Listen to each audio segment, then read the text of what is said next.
We're looking at these flap discs here, these sanders, and I definitely want to take another look at them. These things have been working out great. I've used this one several times now for different things, and now I'm working on just resizing a piston for my tractor, and this is actually doing the trick real good for you. So let me show you a little bit of footage.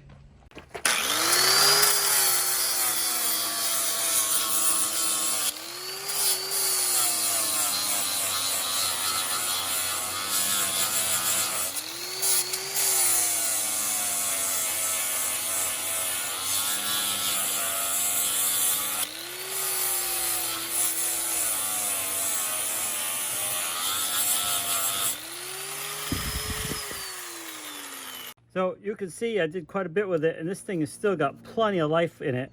And I've been sanding on this for a while. I did the other side, and so these are holding up really, really well. Definitely happy with them.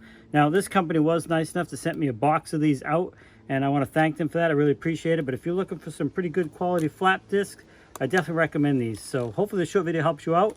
And if you click that order button, you know what you're going to get.